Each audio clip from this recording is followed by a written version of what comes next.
यदि आप एक सम्मानजनक जीवन जीने में विश्वास करते हैं तो आप स्वयं सहायता में विश्वास करते हैं, जो सबसे अच्छी मदद है।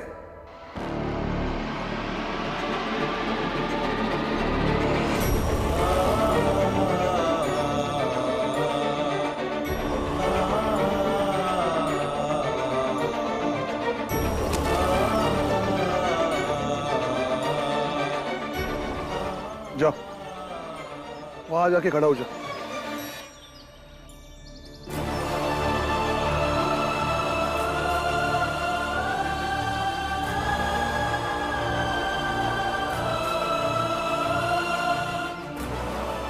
मुझे बता, गर्मी लग रही है? बाबा गर्मी है तो गर्मी लगेगी ना। कितनी गर्मी लग रही है? बहुत।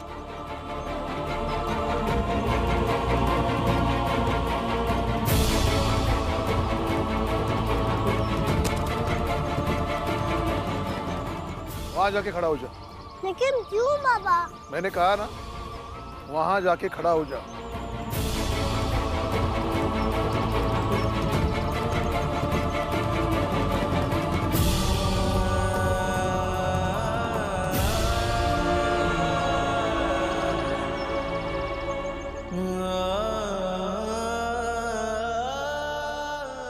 अब बता, गर्मी लग रही है? बाबा गर्मी है तो गर्मी लगेगी ना। कितनी गर्मी लग रही है? बाबा कैसा सवाल है ये? जितनी वहाँ लग रही थी उतनी ही यहाँ लग रही है।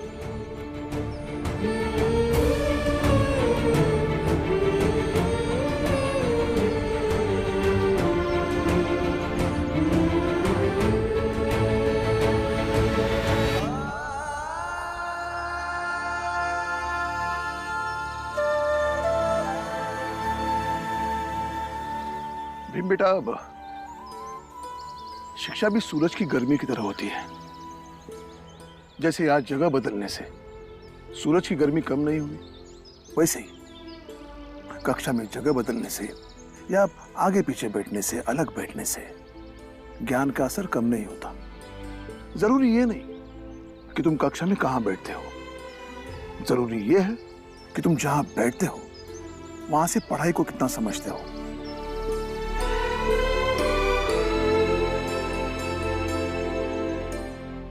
और पानी, उसने मुझे ढंग से पानी भी नहीं पिलाया स्कूल में। और उसने कहा कि जब तुम्हारे लिए नया लोटा आएगा तभी पानी पीना। उसका क्या? उसने कहा ना कि नया लोटा आएगा, ये तो और भी अच्छी बात है। उसके लिए हम पढ़ाई क्यों छोड़ेंगे, है ना?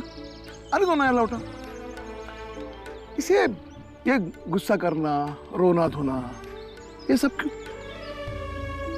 ये सब बातें छोड़ो और मन लगा के पढ़ो। बाबा घर चले? तुम घर जाओ, माँ चिंता कर रही होगी। मैं जरा मिठाई लेके आता हूँ। किस लिए? आज तुझे कक्षा के अंदर प्रवेश मिल गया ना, इसके लिए।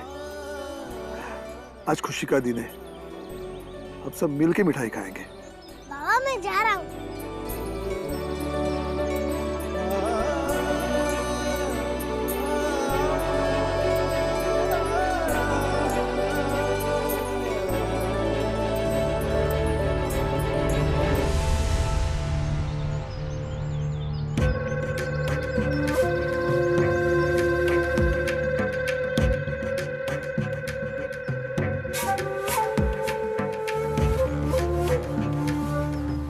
अच्छा, मतलब इसके चोरी करने पे शाबाशी दिया होगा। देखो कैसे हंसता हुआ जा रहा है, बत्ती सी दिख रही है इसकी। सही कहा, ऐसे लोग बच्चों की पीठ ही थपथपाते हैं, चाहे जितना भी गलत करे, और फिर यही बड़ा होकर समाज का कचरा करेगा कल को। जरा देखो तो सही, मनोबल कितना ऊंचा हो गया उसका।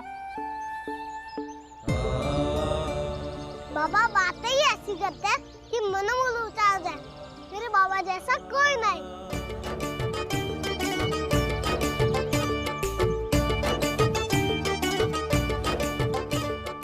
अरे भीम, तुझे बाबा ने मारा नहीं? नहीं बिल्कुल नहीं। भीम, मुझे तो लगा था बाबा आज तेरी धुलाई कर देंगे, इतने गुस्से में लग रहे थे। लेकिन तुम्हारे बाबा कहाँ हैं? मिठाई लेने गए। देखा,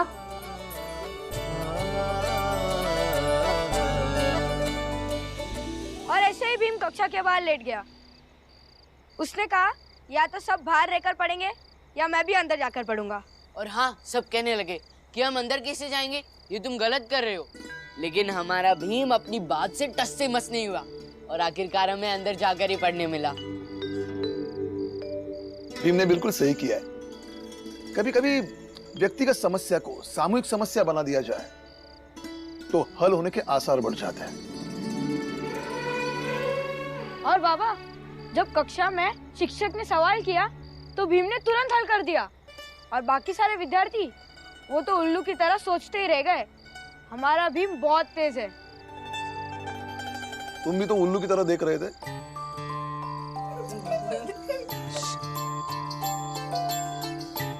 थोड़ा सा तुम भी तेज बन जाओ ना, कायदे से पढ़ोगे तो तुम भी सवाल हल करोगे। हाँ बेटा। बाबा, सही कहूँ ना तो ये पढ़ाई लिखाई बस भीम की ही बस की बात है। मुझे तो ऐसा गुड़ गोबर लगता है।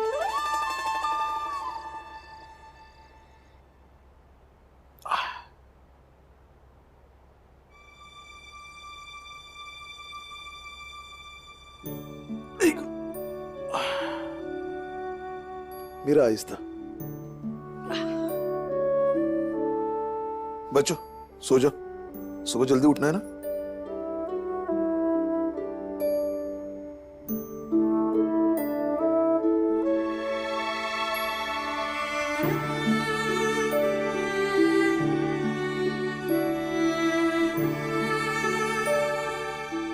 सो गए क्या? अभी अभी सो रहा है।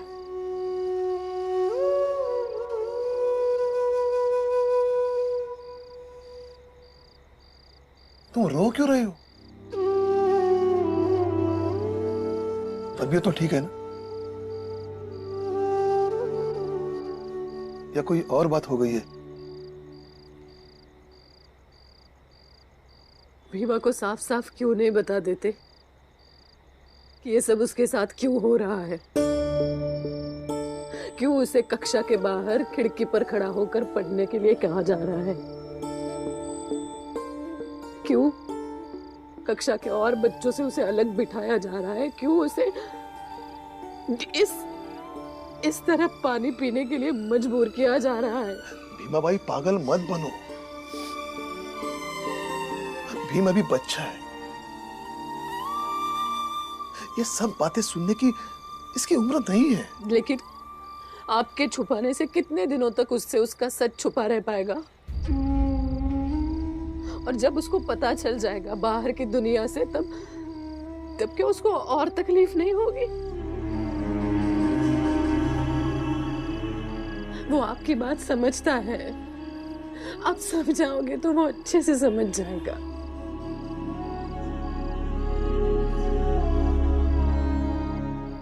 देखो, हमारे और बच्चे और भीम में फर्क है। हमारा भीम ज्यादा नरम दिल है, बातों को बहुत गहराई से लेता है। इस पर समाज की ये सब बातें थोपना सही नहीं है। कच्ची उम्र में ये सब बातें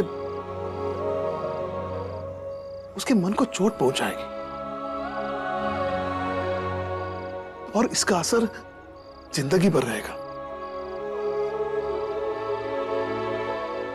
इसलिए इसे समय पर छोड़ दो। जो समय आएगा देखा जाएगा। नहीं, हम भीमा को इस तरह धोखे में नहीं रख सकते। जरा सोचो, जब उसको पता चलेगा तो उसे ऐसा ही लगेगा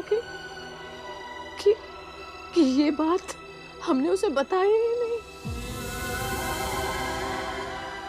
और तब उसके मन को बहुत गहरी चोट पहुंचेगी। लेकिन सच जानते हुए बड़ा होगा तो उसकी परवरिश पक्की होगी।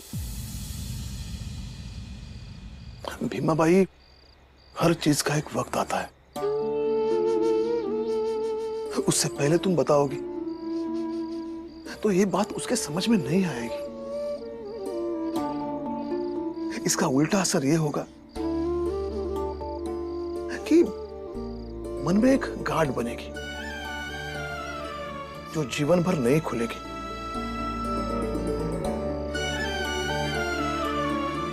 जब तक बच्चा इस लायक ना हो कि वो समाज की खामी और बारीकियां समझ न ले, तब तक इंतजार करो। जब उसके समझ में आएगा तो वो अपने तरीके से उस पर अमल करेगा। इसे जो सही लगता है वही करेगा, लेकिन किसी के आगे मजबूर होकर झुकेगा नहीं। साहिब मेरे भीमराव, साहिब मेरे भीमराव, साहिब मेरे भीमराव, साहिब मेरे भीमराव।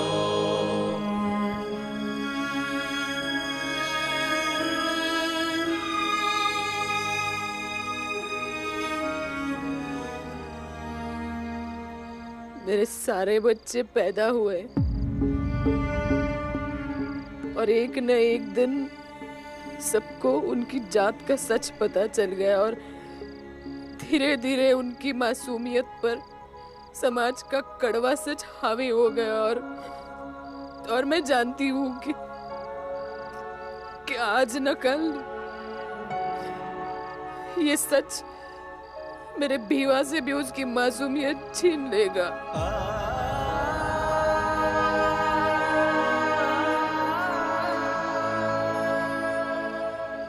ये समाज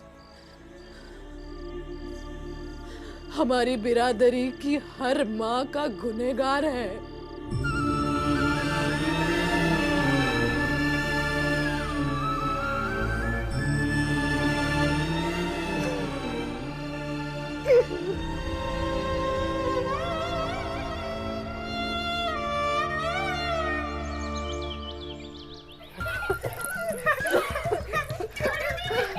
अरे शांति रखो।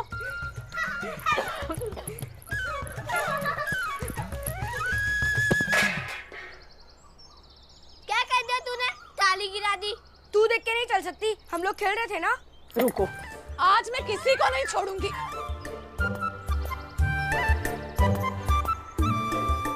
क्या हो रहा है ये?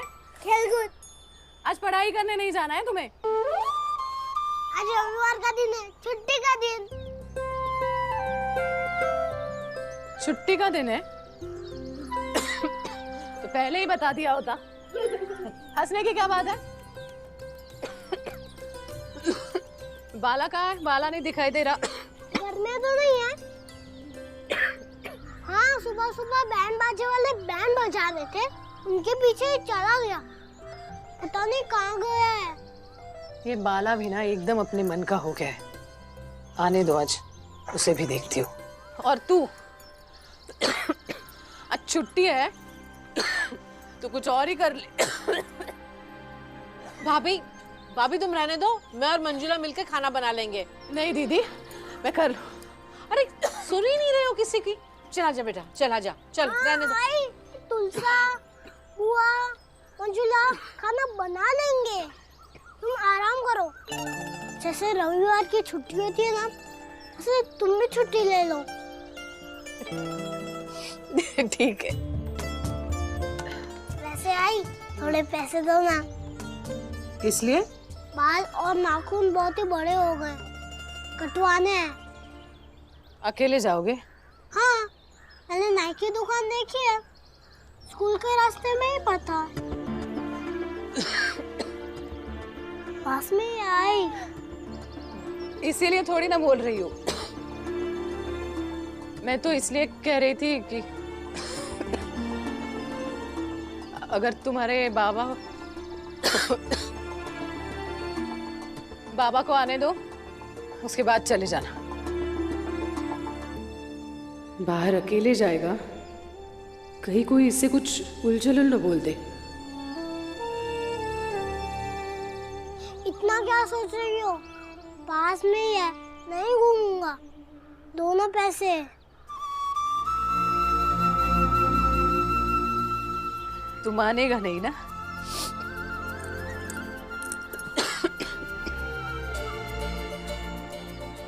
आई, तुम फिक्र मत करो, जल्दी आ जाऊंगा।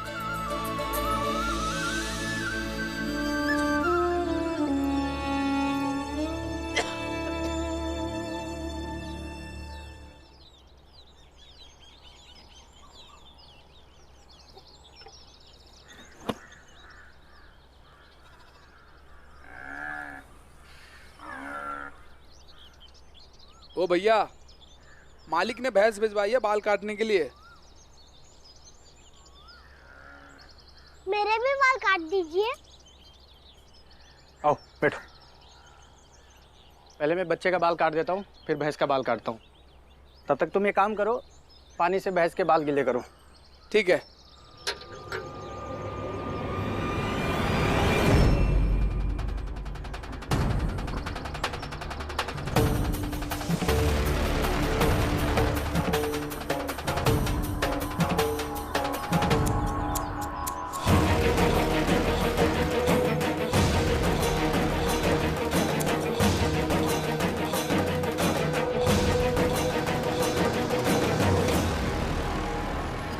बाबा,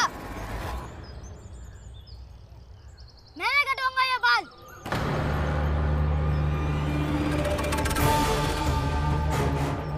क्यों?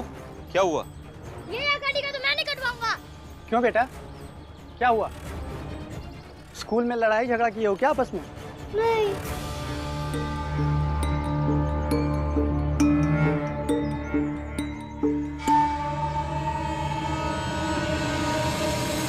इसका पूरा नाम पूछो पहले।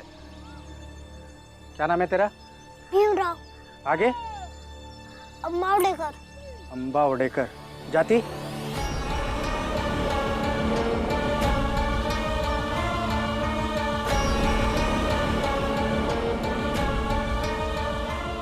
देखा? मैं समझ गया कि तुम कौन हो। चलो यहाँ से। क्यों, क्या हुआ? हुआ नहीं, हो जाता। हम तुम्हारे बाल नहीं काट सकते। चलो चलो भागो यहाँ से। क्यों? ये बात जाके अपने बाप से पूछना कि हम तुम्हारे बाल क्यों नहीं काट सकते। चलो जाओ यहाँ से, जाओ।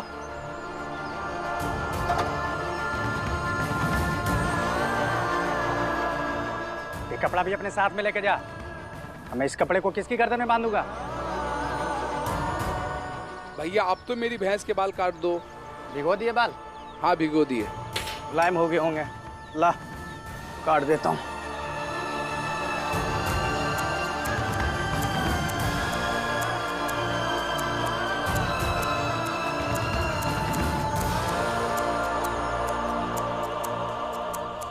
एक भैंस के बाल काट सकते हो, मेरे नहीं।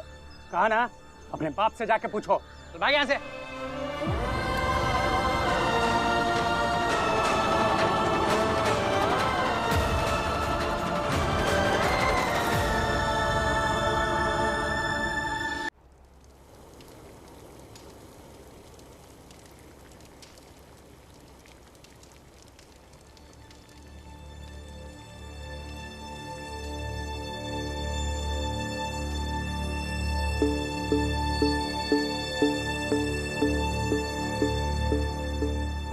क्या हुआ? मैंने ही कहा उसको आराम करने के लिए। तबीयत ठीक नहीं रहती है और पूरा दिन कुछ ना कुछ काम करती रहती है। जरा तबीयत संभाल के, सर्दी बुखार का मौसम चल रहा है। ये भीम का है? पैसे लेके बाल और नाखून कटवाने गया है। मैंने कहा बाबा को आने दो फिर जाना, लेकिन बाबा, मेरी जात क्या है?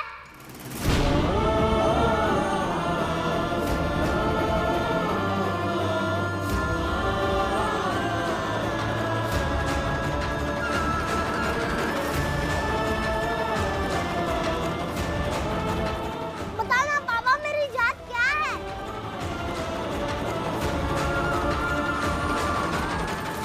एक काट दिए और मेरे बाल काटने से मना कर दिया और कहा कि अपने बाबा से पूछ लिया।